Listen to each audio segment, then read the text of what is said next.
Bonjour, nous allons corriger l'exercice 24. Donc on nous demande de lire graphiquement les formes algébriques des complexes de Z1 à Z4. Alors, donc on a ici le plan complexe qui est représenté avec des nombres complexes. Donc Z1, c'est le nombre complexe qui se trouve ici. Alors puisqu'on veut une forme algébrique, on va regarder quelle est sa partie réelle. Donc verticalement, on voit que sa partie réelle, c'est ce nombre-là, c'est-à-dire 3. Et sa partie imaginaire, on voit que sa partie imaginaire, puisque le point il a pour ordonnée 2, ça veut dire que sa partie imaginaire c'est 2, donc c'est 3 plus 2i. Voilà pour le complexe Z1. Complexe Z2, qui se trouve ici, donc sa partie réelle c'est donc l'abscisse du point, c'est-à-dire moins 1. Sa partie imaginaire c'est l'ordonnée du point, c'est-à-dire moins 3, donc moins 1, moins 3i.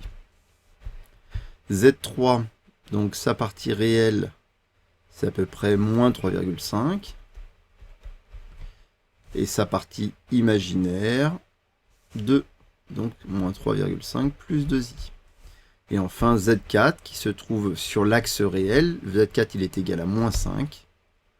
Donc on peut écrire soit moins 5 tout seul, soit on peut écrire moins 5 plus 0i. Voilà, maintenant, ça c'était la question petit 1, question petit 2. Lire graphiquement les formes trigonométriques maintenant des nombres complexes de Z5 à Z10. Alors Z5, cette fois c'est la forme trigonométrique qui nous intéresse. Donc on sait que sa forme trigonométrique, alors on peut évidemment soit l'écrire en utilisant les cosinus-sinus, la forme complète, soit l'écrire sous forme simplifiée entre crochets. Donc là, on peut l'écrire entre crochets, qui est la forme la plus simple, c'est-à-dire entre crochets, on va mettre d'abord ici le module, et en deuxième valeur, on mettra un argument de Z5. Donc le module, c'est sa distance à 0, et là, on sait que on a une unité qui est donnée ici par le cercle trigonométrique, l'unité de 1, qui est ce cercle. Donc on est sur le cercle de rayon 1, 2, 3, 4, donc ça veut dire que son module est égal à 4. Son argument, ça correspond donc à cet angle-là. Et donc, on voit que les demi-droites qui sont tracées, ici, c'est la demi-droite qui fait un angle de moins pi sur 6, parmi les 3. Ici, vous avez pi sur 6, pi sur 4, pi sur 3. Donc, moins pi sur 6, moins pi sur 4, moins pi sur 3, dans le sens négatif. Donc, c'est du moins pi sur 6. Z6. Z6 se trouve sur l'axe des ordonnées.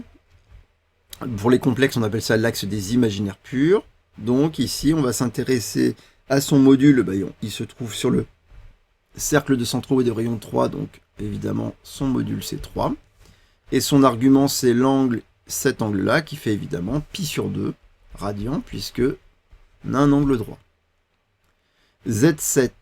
Alors Z7 se trouve ici, sur l'axe des réels.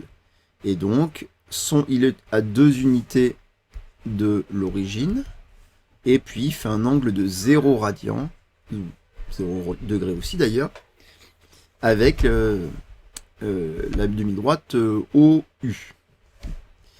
Z8 se trouve là. Donc on a ici, il est sur le cercle de rayon 4, centraux de rayon 4, et donc on a un angle ici de moins pi sur 4 radians. Z9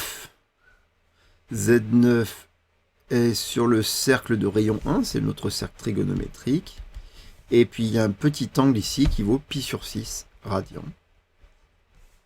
Et enfin Z10 se trouve ici, donc sur le cercle de rayon 5.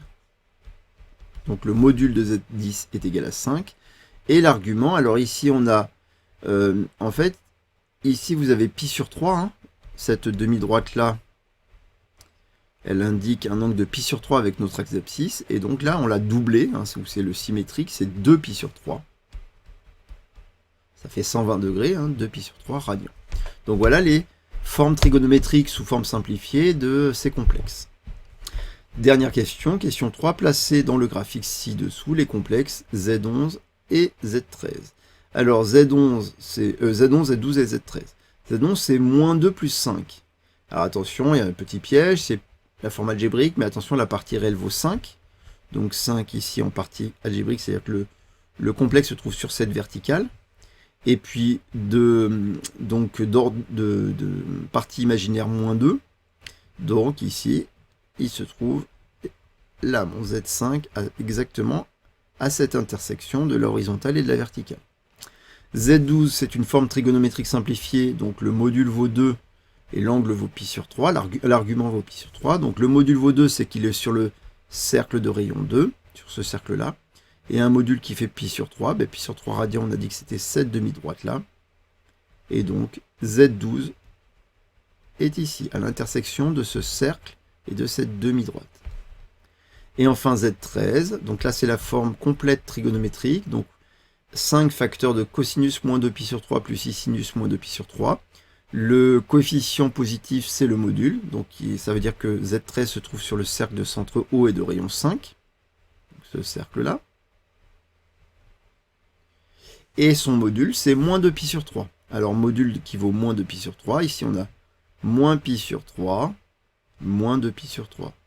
Et donc, vous avez ici Z13 qui se trouve exactement à cette intersection. Voilà pour cet exercice 24. Au revoir.